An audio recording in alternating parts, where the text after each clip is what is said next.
본문 말씀으로 하나님의 도우심으로 승리합니다. 하나님의 도우심으로 승리합니다라는 제목으로 말씀을 나눌 때에 하나님께서 함께 하시고 은혜 주실 줄 믿습니다. 우리 앞뒤 좌우로 한번 인사하시겠습니다. 기도의 자리에서 뵈니 더 은혜롭습니다. 아멘, 아멘. 오늘 이 밤에 하나님께서 우리의 영을 만족해 하시고 또 결단의 은혜로 채우실 줄로 믿습니다.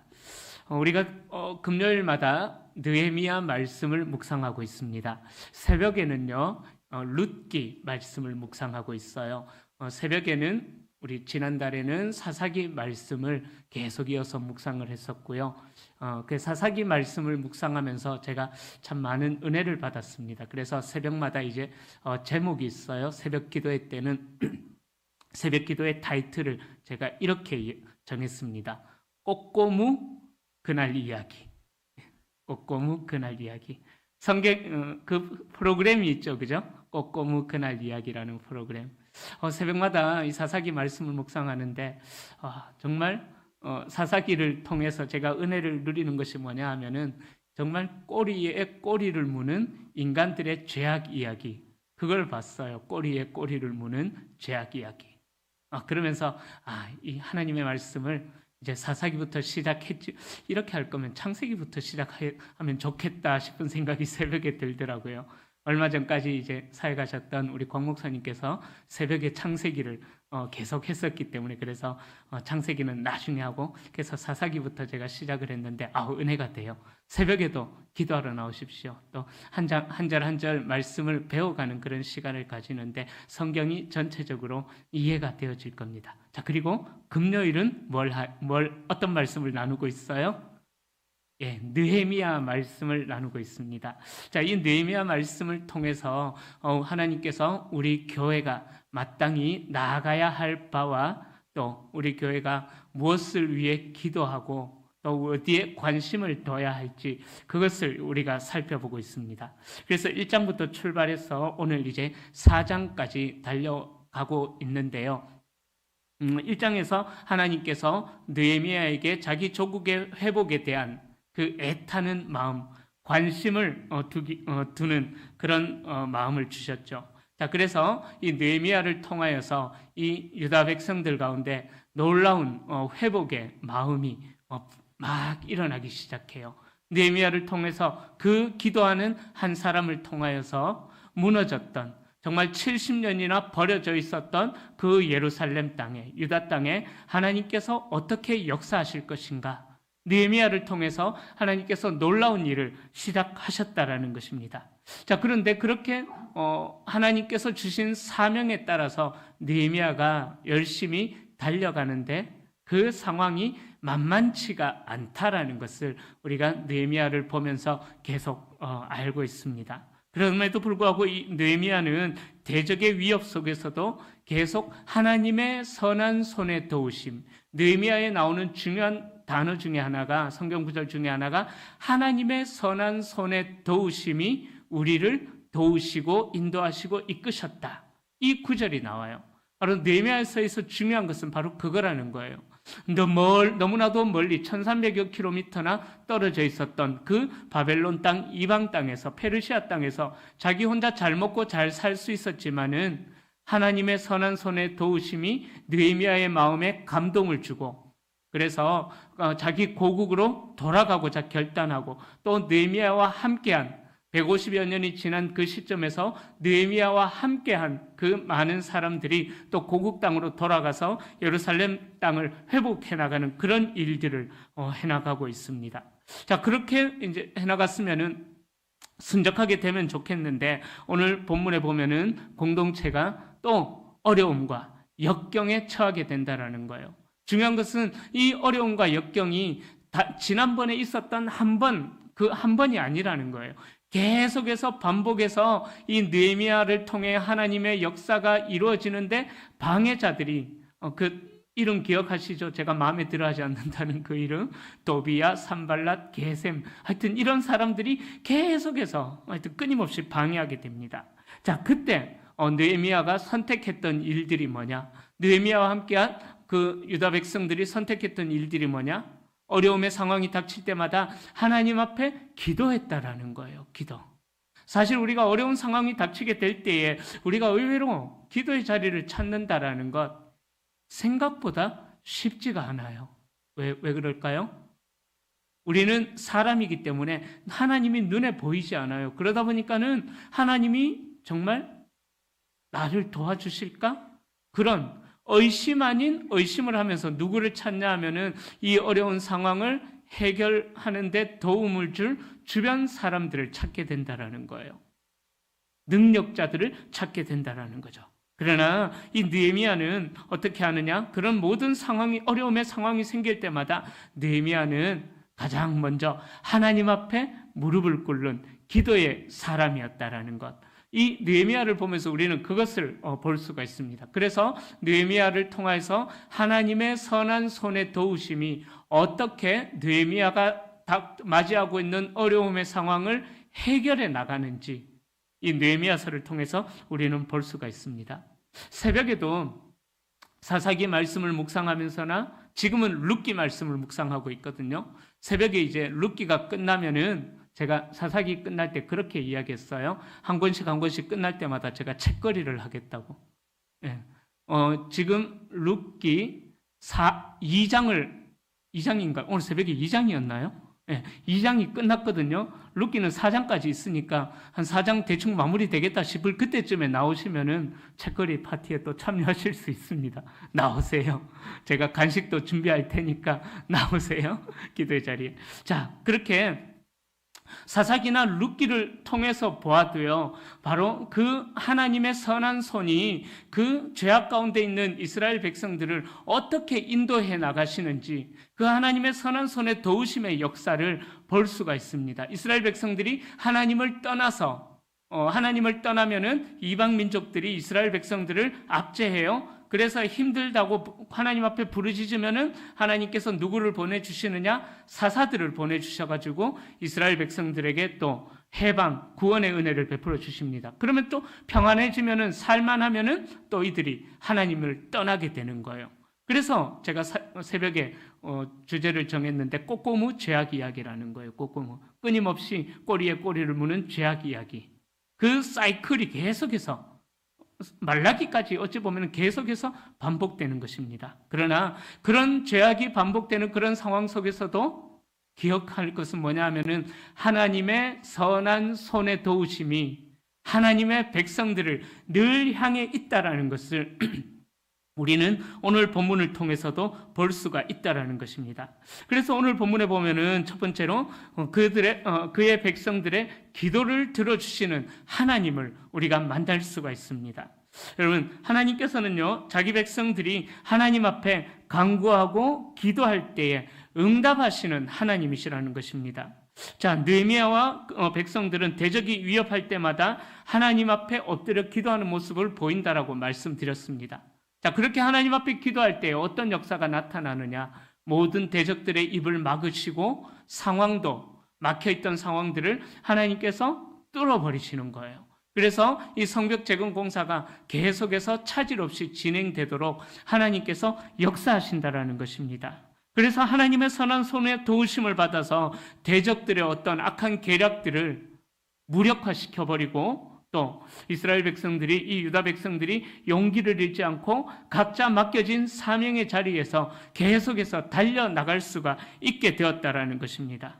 비록 이들은 하나님께서 직접 목소리를 들려주시거나 이들에게 엄청난 기적, 예를 들자면은 그 홍해 앞에 맞닥뜨린 모세와 이스라엘 백성들 앞에 두려움에 떨고 있을 그때에 홍해를 가르셔서 그 젖은 땅이 마른 땅이 되도록 걷게 하셨던 그 하나님의 역사가 이렇게 직접적으로 이스라엘 백성 오늘 본문에는 나타나지 않습니다. 그러나 은근하게 보이지 않게 하나님의 선한 손의 도우심이 이 성벽 재건 공사를 계속해서 주도해 나가신다라는 것. 그래서 용기를 잃지 않고 이들이 열심히 또 달려나갈 수 있는 모습을 우리가 볼 수 있다라는 것입니다. 그래서 그 모든 악한 대적들의 방해 세력들이 무력화되어 버리고 그들의 모든 악한 계략들이 헛수고로 끝나버리게 만드는 하나님의 역사를 지금 우리가 느헤미야를 통해서 계속 보게 된다라는 거예요. 자, 그렇게 유다 사람들은 자신들이 고난 중에서도 성벽 재건을 추진할 수 있었던 그 이유는 자기들이 어떤 능력이 있었던 것이 아니에요. 이들은 제가 느헤미야 앞부분에서도 말씀드렸던 것처럼 포로지로 살던 그 땅에서 이미 바벨론화가 다 되어버린 그런 사람들이었습니다.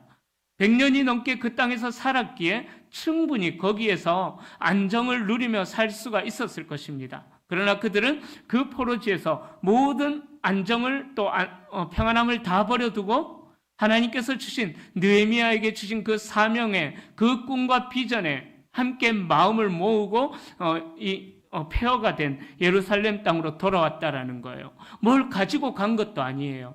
다 버려두고 자기가 평안함을 누릴 수 있는 그 모든 삶의 환경들을 다 버려두고 예루살렘으로 아무것도 없는 그 땅에 돌아갔다라는 것입니다.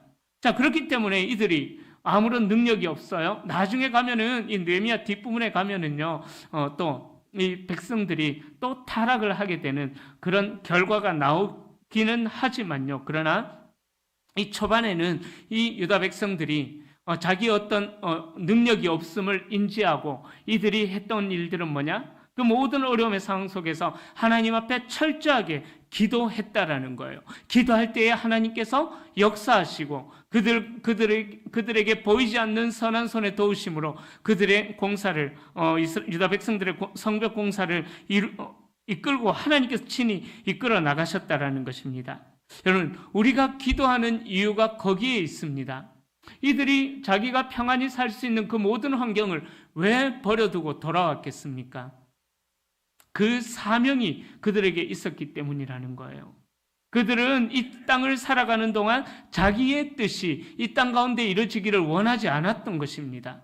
이 포로지에서 돌아온 이스라엘 백성들은 어떤 뜻을 품었냐 하면은 주기도문에 나오는 그 기도, 하늘의 뜻이 이 땅 가운데 이루어지기를, 하나님의 뜻이 나를 통하여서 이 땅 가운데 나타나기를. 우리가 매주 수요일마다 주기도문 강해를 은혜롭게 지금 듣고 있는데요. 하나님의 뜻이 나를 통해 이 땅 가운데 나타나는 것, 하나님께서는 이 유다 백성들은 그것을 더 기뻐했다라는 거예요. 그러니까 포로지에서 누릴 수 있는 그 모든 평안함들을 버려두고 자기 땅으로 돌아와서 하나님의 손길만 바라보며 하나님의 도우심만 바라보며 자기에게 맡겨진 사명에 충성을 다하는 모습들을 오늘 본문에서 우리는 볼 수가 있다라는 것입니다. 사랑하는 성도님들, 이렇게 자기의 사명에 충성하는 느헤미야와 이 백성들의 삶이 저와 여러분들에게 도전이 되어지기를 축복합니다. 믿음의 눈으로 하나님의 손길을 바라보며 우리에게 맡겨주신 그 사명을 어떠한 상황 가운데서도 충성되이 감당해내는 우리 모든 성도님들이 될 수 있기를 축복합니다. 자, 이들이 이제 하나님에 대한 전적인 믿음과 철저한 헌신으로 하나님 앞에서 나아가고 있다라는 거예요.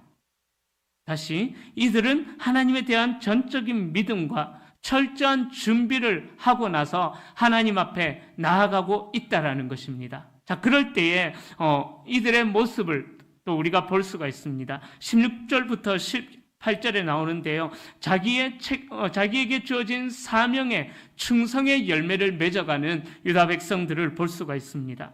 자, 이 느헤미야와 이 백성들은 기도만 했던 것이 아닙니다.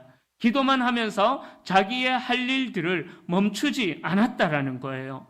성을 쌓는 일, 또 짐을 나르는 일, 보초를 서는 일, 군사로서 백성을 보호하는 일, 그 모든 일은 각자의 역할을 열심히 수행했다. 각자의 이 모든 일들을 통해서 각자의 역할을 최선을 다해서 충성했다라는 것입니다.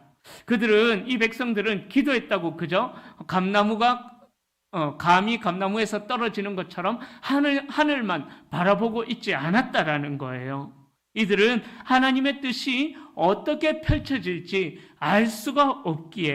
알지 못했기에 자기가 맡은 그 사명의 자리를 놓지 않고 계속해서 충성을 다하며 달려가는 모습을 보여주고 있습니다. 여러분, 우리가 이 땅을 살아가는 동안 내 삶에 일어날 결과를 미리 알게 된다면 그게 축복일까요? 아니면은 뭐 저주까지는 아니더라도 그게 뭐 좋은 일일까요? 안 좋은 일일까요? 내 삶에 일어날 결과를 미리 알고 있다면은, 예? 재미가 없다. 예, 그죠? 재미가 없을 것 같아요. 진짜 그럴 것 같네요. 또 재미가 없을 것이고. 대부분, 이렇게 여쭤보면은, 뭐, 그런 분들이 있어요. 그죠? 로또 같은 거 한 장 사놔놓고 그 결과를 기다리는 사람들도 있잖아요. 제가 대구에서 사역할 때, 제보다 3살 밑에 경산중앙교회 다니고 있는 집사님인데 제 3살 밑에 동생 집사님이 저에게 이렇게 이야기를 하더라고요. 형님, 저보고 전도사님, 목사님이라 안 부르고 어릴 때부터 같이 자라다 보니까는 저보고 형님 이렇게 한대. 형님, 제가 매주마다 로또를 사고 있는데 저를 위해서 기도해 달라고. 로또 1등만 당첨되면 내 형님 교회 한 개 빡 세워줄 테니까 당첨되게 기도해 달라고 이야기를 하더라고요. 아마 이 영상을 금요 기도에 마치고 내일 아마 볼 거예요.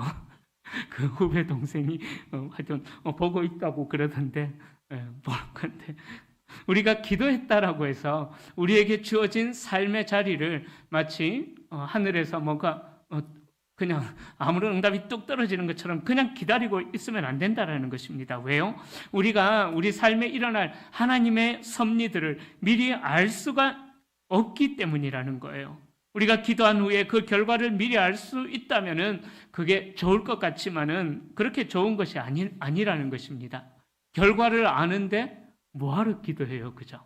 결과를 아는데 기도할 이유도 없고, 우리 집사님께서 이야기하신 것처럼 재미도 없고, 삶이 그냥 밍밍할 것 같습니다. 저도 생각을 해보니까. 그러니까 우리가 기도한다면은 그냥 가만히 있는 것이 아니라 우리에게 주어진 삶의 결과가 어떠한 결과를 불러올지 우리는 알 수가 없기 때문에, 기도했다면은 우리에게 또 주어진 삶에서 최선을 다하는 책임에 대한 충성이 우리에게 있어야 된다라는 것입니다. 기도한다면은 하나님의 뜻을 알기 때문에, 하나님의 뜻을 깨닫기 때문에 기도하는 사람들은요, 그냥 감 떨어져라 하고 가만히 있는 거 아니에요. 자기에게 주어진 삶의 자리에서 정말 충성을 다하면서 하나님의 뜻대로 살려고 애를 쓴다라는 것입니다. 예를 들어볼까요? 노아가 방주를 지을 때 상황을 생각해 보면 아주 쉬울 것 같습니다. 창세기 6장에 보면은 하나님께서 노아에게 방주를 지으라라는 명령을 하십니다. 노아가 그 명령을 받았습니다. 중요한 건 아닌데요. 보통 우리가 노아가 방주를 어디에 지었을까라고 생각해 보면은, 이제 방금 제가 눈으로 쓱 지나가면서 이 질문에 바로 대답하시는데, 산이라고 하여튼 그 입술이 움직이는 걸 봤어요. 정말 산에다 지었을까요? 아닌 것 같아. 제가 성경을 오늘 말씀을 준비하면서 찾아보니까 산에 지었다는 말이 성경 어디에도 안 나와 있더라고요. 저도 오늘 말씀을 준비하기 전까지 산에다 지었을 것이다 라고 생각을 했었는데, 성경을 찾아보니까 산에다 지었단 말이 안 나와요. 뭐 중요한 거 아닌데 하여튼 산에다 지었다는 말이 안 나와요. 그래서 제가 말씀 준비하면서 제 동기들, 목사님들한테 물어봤습니다. 노아가 방주를 어디다 지었어요? 라고 물어보니까는 전부 다 그 제사? 뭐 이렇게 하는 거예요. 아무 반응이 없는 거예요. 어떤 한 목사님이 산에다 지은 것 같았는데, 형님이 그래 질문하는 걸 보니까 산에다 지은 것 같지는 않네요. 산에다 지은 게 안 나와 있네요 라고 이야기하더라고요. 그런데 정확하지는 않지만 우리가 산에다 지었을 것이라고 생각하고 있지만 정확하지는 않아요. 어디에다 지었는지. 창세기 7장 17절에 보면은요, 노아의 방주가 땅에서 떠올랐다라고 이야기합니다. 그 땅, 영어 성경에 보면은 earth, 지구로 나와 있어요. 히브리어로는 하레츠라는 단어를 쓰는데 그 단어의 뜻은 지구, 땅, 육지 이런 의미가 그 원어의 의미입니다. 땅이라는 말에. 그러니까 이 노아 방주가 어디에 지어졌는지, 산꼭대기에 지어졌는지, 집 앞마당에 지어졌는지, 어디에 지어졌는지는 솔직하게 저도 정확하게 모르겠습니다. 어쨌든 중요한 거는 하나님으로부터 노아가 방주를 지으라는 명령을 받았다라는 거예요. 그런데 생각해 볼까요? 하나님의 명령을 정말 이해하기가 어렵다라는 거예요. 우리가 알고 있는 방주의 크기, 얼마나 큽니까? 제가 창세기에 나오는 그 피트 높이들을 계산해 보니까는요, 방주의 크기가 높이로는 아파트 5층 높이 정도. 쉽게 계산을 했어요. 아파트 5층 높이 정도. 넓이는 길이는 축구장 정도. 이 넓이는 한 30m 정도 되는 거예요. 그러니까 30m, 높이는 15m, 길이는 150m 정도, 135m인가 하여튼 그 정도 나오는 크기예요. 굉장히 커요. 무려 3층으로 지어진 그 방주입니다. 자, 하나님께서 그걸 지으라고 하는 거예요. 또 어떤 이제 창조과학자 교수님이 그렇게 이야기하셔요. 당시에는 비라는 것이 내리지 않았다라고 이야기합니다. 왜냐하면 당시 노아 홍수가 있기 전에 그 지구를 둘러싸고 있는 대기층에 물층이 있었다라고 창조과학 교수님이 이야기를 하더라고요. 그래서 노아 홍수가 어떻게 되었느냐, 땅에서 기품의 샘들이 터지고 하늘의 궁창 위에 있던 물들이 다 쏟아져 버렸다라고 이야기해요. 그러니까 당시 하늘에 이 지구를 둘러싸고 창조과학 교수님의 이야기예요. 자, 그러니까 지구의 물층이, 궁창의 물층이 둘러싸고 있으니까 비라는 것이 내리지 않았고 그 당시 사람들이 충분히 수분을 섭취할 수 있도록 이슬만 가득 내렸다라고 이야기합니다. 내리는 이슬만으로도 당시 사람들은 충분히 수분을 섭취했다라고 할 정도로 그 정도였다라고 해요. 자, 그러니까 비를 한 번도 없는 그 땅 가운데 하나님께서 비를 내리시겠다고, 물로 쓸어버리겠다고 그 큰 배를, 방주를 지으라는 명령을 받습니다. 하나님의 명령이 만약에 어떤 호수나 바다 위에 그 배를, 방주를 지으라고 했다면 조금은 이해가 될 수도 있었을 거예요. 그 창조과학 교수님의 상황 이야기를 따지자면은. 그런데 어딘지는 모르지만 하여튼 땅에다가, 메마른 땅에다가 방주를 지으라는 거예요. 또 그런데 이 방주는 배가 아니라고 이야기를 합니다. 뭐냐면은 배는 어떤 영상을 봤었는데 ship이라는, ship, ship이라는 단어를 쓰죠. 근데 노아의 방주는 ark라고 쓰거든요. ARK. 그러니까 배와 달랐다라고 이야기해요. 그러니까 ship과 ark의 차이는 뭐냐면은 배는 방향을 결정하는 방향타가 있지만은 방주는 방향타가 없이 하나님께서 이끄시는 대로 이리저리 물에 따라 떠돌아다닌다. 그러니까 방향타가 없는 거대한 박스 같은 것, 그것이 노아의 방주라는 것입니다. 근데 하나님이 그걸 왜 지으라고 했을까? 이해할 수가 없죠. 그런데 노아가 왜 방주를 지어야 하는가? 언제 이해하게 되었을까요? 바로 대홍수가 있고 난 다음에 그 방주를 지으라고 하는 이유를 나중에야 하나님의 때가 되었을 때에 그 이유를 알게 되었다라는 것입니다. 여러분, 바로 하나님의 섭리가 이런 거라는 것입니다. 1장에서 느헤미야에게 이스라엘의 회복이라는 사명을 주셨습니다. 그런데 그 사명을 이루어가는데 말씀드렸던 것처럼 그 사명이 순적하게 이루어지지 않아요. 순적하게 인도되지 않습니다. 방해자들의 끊임없는 공격이 계속 반복해서 되어지고 있습니다. 그 공격이 이 4장에 와서는 이제 도를 넘어서 목숨의 위협까지 받는 그 방해의 세력까지 상황까지 오게 되었다라는 것입니다.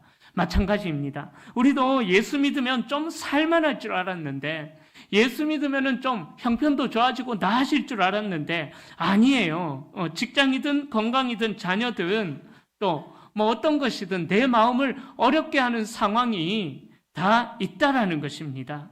내 마음을 어렵게 하는 끊임없는 고통과 고난의 현실을 우리가 지나가고 있다라는 거예요. 자, 그런 현실을 지나가고 있는 우리를 하나님께서 그런 현실을 지나가고 있는 우리는 하나님을 향해 한 번씩 이런 기도를 하죠. 하나님, 저를 왜 이렇게 어렵게 만드십니까? 저를 왜 이렇게 병들게 만드십니까? 저를 왜 이렇게 극한의 상황까지 몰고 계십니까? 하나님, 그 이유가 뭡니까? 사실 우리도 그렇게 기도하지만은 그 극한의 상황을 지나고 있는 우리의 현실. 자, 이 느헤미야가 계속해서 방해자들이 한두 번쯤 방해하고 끝났으면 좋겠구만은 계속해서 방해하고 있는, 또 이후로도 또 방해자들이 나와요. 계속해서 방해하고 있는 이 현실이 느헤미야도 이해되지 않는다라는 거예요. 왜 이런 어려운 현실 가운데 계속해서 하나님께서 방치해 두시는 것 같은 그런 마음, 생각이 들지. 우리는 고난을 지나고 있는 그때에는 모른다라는 거예요. 마치 노아가 120여 년 동안 방주를 짓고 있는 이유도 모르고 그 방주를 짓고 있는 그 현실을 지나고 있는 것처럼요. 자, 그러나 이런 고난을 지나고 있는 이 상황 속에서 우리에게 필요한 것은 바로 믿음이라는 것입니다. 그리고 순종이라는 거예요. 이 고난의 현실을 지나고 있는 우리에게 필요한 것은 믿음과 순종이라는 이 두 가지가 우리에게 필요하다는 것입니다. 그 믿음과 순종을 가지고 주어진 사명을 충성되이 살아가다 보면은요, 하나님의 때가 되었을 때에, 그때에 하나님의 섭리를, 하나님의 계획, 하나님의 비밀을 우리가 알게 된다는 것입니다. 그래서 사명의 삶을 살아나가시는 동안 어려움으로 인해서 여러분들 절대로 절망하거나 두려워하거나 낙심하지 않기를 축복합니다. 하나님께서 몰고 가시는 상황이 도무지 이해가 안 되어요. 이해할 수가 없어요. 그렇기 때문에 불평하거나 원망하지 마시고 사명의 자리를 지켜내시고 사명의 자리를 살아내는 우리 성도님들이 될 수 있기를 축원합니다. 하나님의 섭리를 믿는 사람들은 이 세상의 방법과 다르게 살기 때문에 사람들은 우리의 시각으로는 이해할 수가 없습니다. 이해하려고 해도 하나님의 섭리는 절대로 이해하지를 못해요. 그런데 하나님의 섭리에는요, 중요한 결론이 있습니다. 바로 하나님의 큰 구원의 역사가 마지막에는 반드시 나타난다라는 거예요. 하나님의 회복의 놀라운 역사는 반드시 하나님의 때가 되었을 때 나타난다라는 것입니다. 그러기 위해서 우리가 그때가 되면은 하나님 앞에 이렇게 고백하는 거죠. 세월 지나갈수록 의지할 것뿐일세 무슨 일을 만나도 예수 의지합니다. 아멘. 하나님의 섭리를 모르고 우리는 주어진 사명에 충성되이만 걸어가다 보면은요, 나중에 가서는 우리가 이런 고백을 할 수 있다라는 것입니다. 여러분, 내가 힘이 있어서, 내가 똑똑해서 내 삶을 이끌어가고 내 능력이 있어서 내 혈기로 살아갈 때는요, 하나님의 섭리, 하나님의 뜻, 하나님의 계획을 잘 몰라요. 내가 어떤 능력이 있을 때는 또 특별히 하나님의 섭리에 특별히 관심을 두지 않는 것 같습니다. 그러나 세월이 흐르고 내 능력이 약해지고 내 힘이 빠지고 의지할 것도 없고 내 능력으로는 살 수가 없다라는 사실을 깨닫게 될 때에 그제서 하나님의 은혜로 하나님의 은혜로 내가 살아가는 거구나 깨닫게 된다라는 거죠. 여러분, 바라기는 이 깨달음이 좀 빨리 왔으면 좋겠습니다. 내가 능력이 있을 때에, 내 힘이 있을 때에, 내 어떤 뭔가가 있을 그때에 세월 지나갈수록 의지할 것뿐일세. 그 고백을 할 수 있기를 소망합니다. 내게 힘이 있을 때 더욱더 하나님을 의지할 수 있기를 축복합니다. 그래야지 내게 맡기신 사명을 충성되이 살아갈 수가 있는 거예요. 그래야지 하나님의 섭리에 대한 관심이 있다라는 것입니다. 늦게 깨닫지 않기를 축복합니다. 내 힘이 없을 때, 더 이상 내가 뭔가 하고 싶어도 할 수 없을 때 늦어요. 하나님이 나를 이런 이유로 병들게 했구나. 그 병든 상황 속에서도 하나님의 섭리를 깨닫게 되는 것입니다. 하나님께서 이래서 나를 낮추었구나. 내게 주어진 고난의 현실 속에서 하나님을 의지하는 자들은 그 믿음이 약해지지 않는다라는 거예요. 그런데요, 그런 의지 속에서, 그렇게 하나님을 의지하는 그 속에서 이상한 일들을 우리는 경험해요. 죽지 않는다라는 거예요. 죽을 것 같은데 안 죽는다라는 거예요. 망할 것 같은데 안 망해요. 끝난 것 같은데 안 끝난다라는 거예요. 우리는 약해지고 힘이 없고 정말 별거 아니구나라는 생각이 들 때, 여기에 하나님의 비밀이 있구나. 느헤미야가 그러했거든요. 계속되는 그 대적자들의 방해 속에서 깨닫게 된 것. 여기에 하나님의 뜻이 있구나. 그래서 느헤미야가 어떤 선택을 합니까? 한 손에는 연장을, 한 손에는 무기를 들고 사명을 계속해서 감당해 놨다라는 것입니다. 또 한 사람 예를 더 들어볼까요? 요셉도 그러했죠. 요셉은 형들에게 팔려서 애굽으로 갔습니다. 제가 요셉 이야기를 하면서 중고등부 사역을 할 때 아이들에게 물어봤어요. 요셉이 왜 애굽으로 팔려갔을까? 물어보니까 아이들이 이렇게 이야기하더라고요. 쉴 데 없이 잘난 척하고 나대다가 그렇게 됐다고. 그렇게 이야기를 하더라고요. 근데 어쨌든 잘난 척했든 어쨌든 간에 애굽으로 팔려갔습니다. 그런데 보디발의 아내 때문에 누명을 쓰고 감옥에 갑니다. 감옥에 있는 긴 세월 동안 이유도 모른 채 고난의 시간을 긴 시간 동안 보냅니다. 그런데 중요한 것은요, 그 고난이 요셉을 절망시키지 않았다라는 거예요. 그 고난이 요셉을 끝장내지 못했다라는 것입니다. 사탄은 그 요셉을 무너뜨리려고 누명도 씌우게 하고 또 그 술 맡은 관원장이 회복되었음에도 불구하고 은혜를 잊어버리게 만들었지만은, 배신당했지만은, 그러나 그 배신이 요셉을 무너뜨리지 못했다라는 거예요. 사단은 어떻게든 하나님의 백성들을 무너뜨리려고 온갖 유혹으로 다가오지만은, 또 고난을 주지만은, 중요한 것은 고난이 믿음을 가진 자들을 무너뜨리지 못한다라는 사실입니다. 그러기에 사랑하는 성도님들, 우리의 믿음의 눈을 들어서 내 삶의 배후에서 역사하고 계시는 그 하나님을 바라볼 수 있기를 축복합니다. 그 하나님의 섭리를 믿을 수 있기를 축복합니다. 하나님께서는요, 나의 부족함과 연약함을 통해서 하나님 당신의 섭리를 이루시고 또 그 섭리를 통해서 하나님의 영광을 드러내시는 분이라는 거예요. 바로 이 노아와 요셉이 주는 사건이, 또 이 느헤미야가 주는 메시지가 그런 메시지라는 것입니다. 우리가 이해할 수 없는 상황 앞에서 왜 하나님이 자꾸 고난을 허락하실까? 그런데요, 그런 상황 속에서 우리가 하나님만이 갖고 계시는 비밀을 알게 된다라는 거예요. 그 비밀을 알게 될 때 얼마나 감격이 넘칠까요? 그 비밀을 알게 되었을 때 고난 중에 있더라도 그 비밀을 알게 되었을 때에 얼마나 우리의 신앙에 감격이 넘치게 될까요? 여러분, 이게 신앙의 기쁨이라는 거예요. 무너지지 않는 우리의 신앙, 어떠한 고난 속에서도 그 사명의 자리를 지켜나가는 저와 여러분들에게 주시는 그 하나님의 비밀을 알게 되는 기쁨, 우리의 온몸의 전율을 돋게 하는 그 기쁨의 감격이 여러분들에게 날마다 누려지기를 축복합니다. 내 모든 것이 모래탑처럼 와르르르 무너져서 하나님의 영광이 나타날 때 우리는 그 비밀을 깨닫게 된다는 사실입니다. 이해할 수 없는 상황 앞에서 우리가 정말 하나님 앞에 질문을 많이 해요. 하나님, 이게 뭐예요? 하나님, 왜 이래요? 하나님, 저 열심히 살았잖아요. 하나님, 이 정도면 좀 축복을 해주셔도 되지 않을까요? 라고 하나님 앞에 너무 많은 질문을 하는데, 그런 질문은 그만하시고요. 하나님, 뜻이 무엇입니까?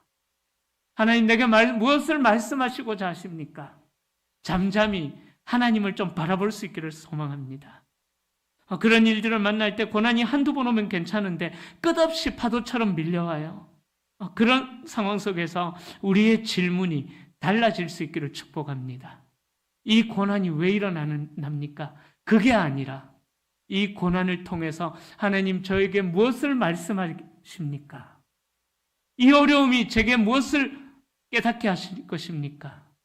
하나님께 질문을 바꿔볼 수 있기를 소망합니다.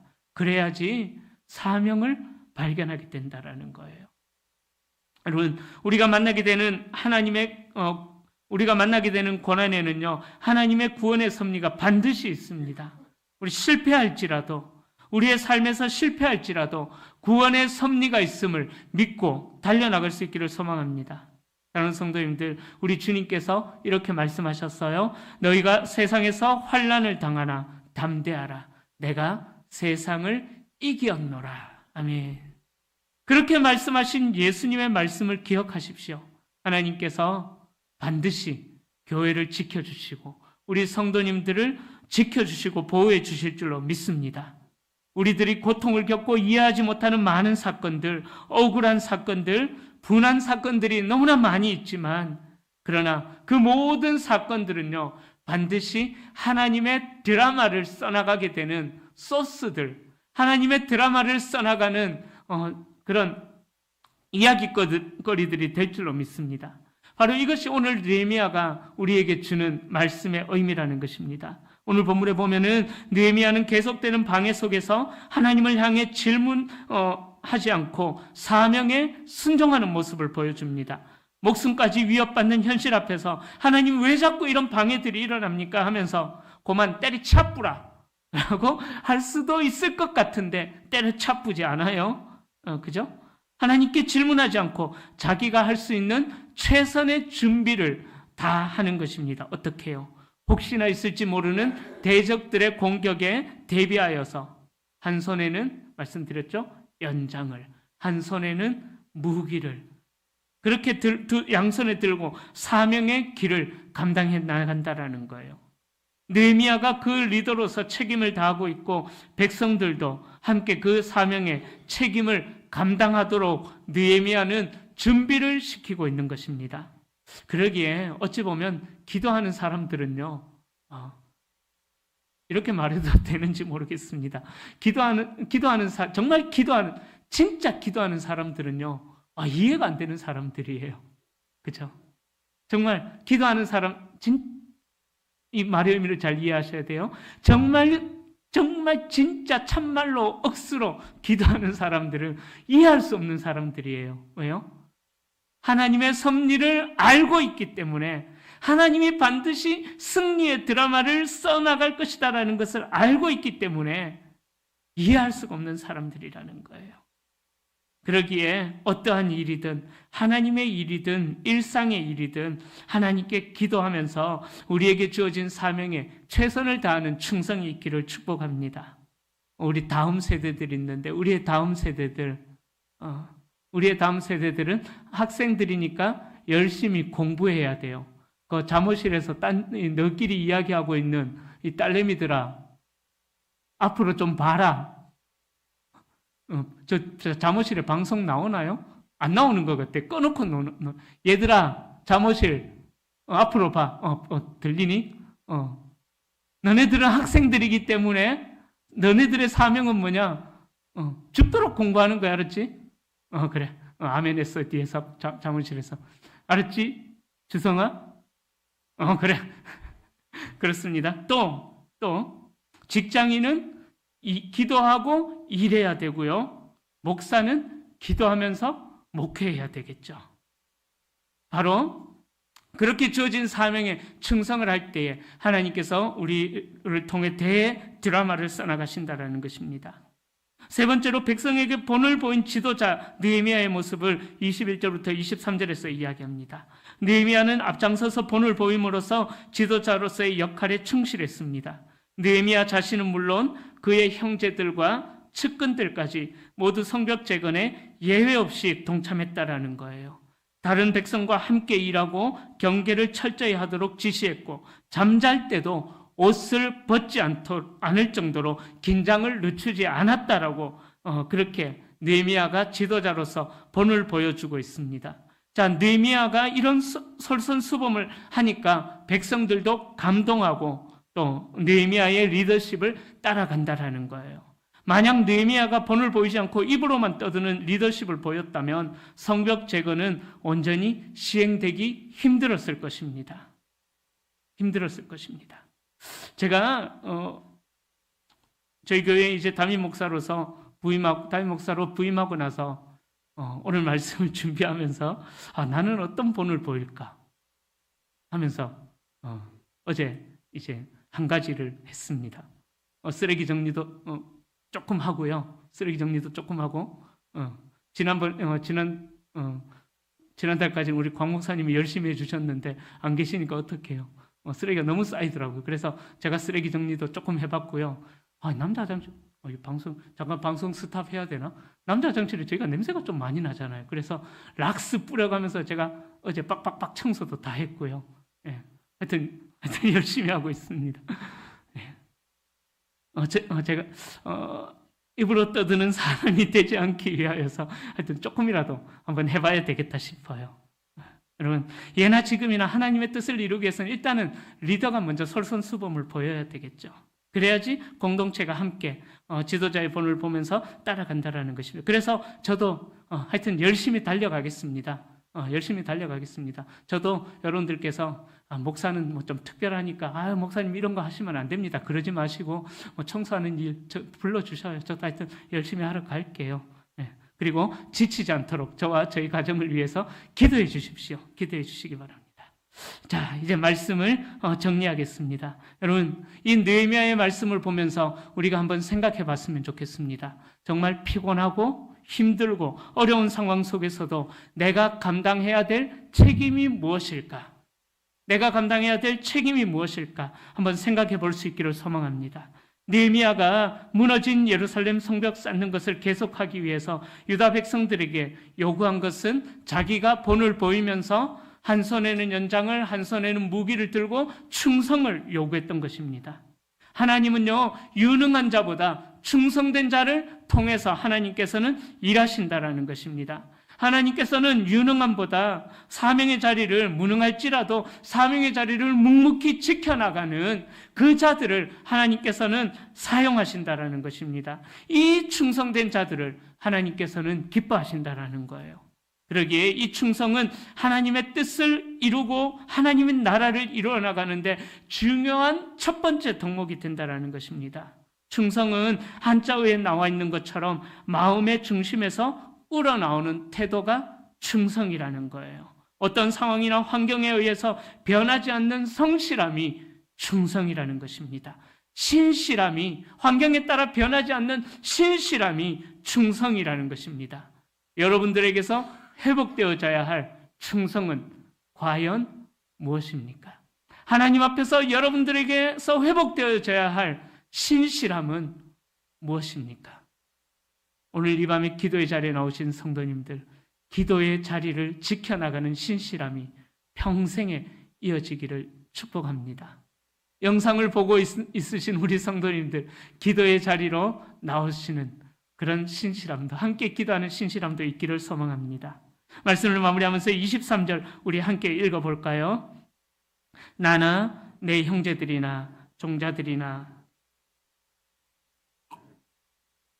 우리의 옷을 벗지 아니하였으며 물을 기르러 갈 때에도 각각 병기를 잡았느니라. 아멘.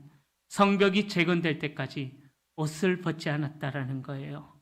성벽이 재건될 때까지 무기를 들었다라는 거예요. 연장을 놓지 않았다라는 거예요. 오로지 그 사명에 집중하는 모습을 볼 수가 있습니다. 이런 충성됨이 있었기 때문에 단 52일 만에 그 어마어마한 예루살렘 성벽을 52일 만에 재건할 수가 있었던 것입니다. 그러기에 이 느헤미야의 충성하는 모습을 보면서 우리에게도 이런 충성의 열매가 맺히는 또 여러분들이 되기를 축원합니다. 여러분들의 가정과 삶의 현장에서 하나님을 믿는 여러분들의 신앙의 힘이 분명하게 보여지기를, 다시요, 여러분들의 가정과 삶의 현장에서 하나님을 믿는 여러분들의 신앙이 여러분들의 눈에 분명히 보여지는 그러한 충성됨의 삶이 있기를 예수님의 이름으로 간절히 축원합니다.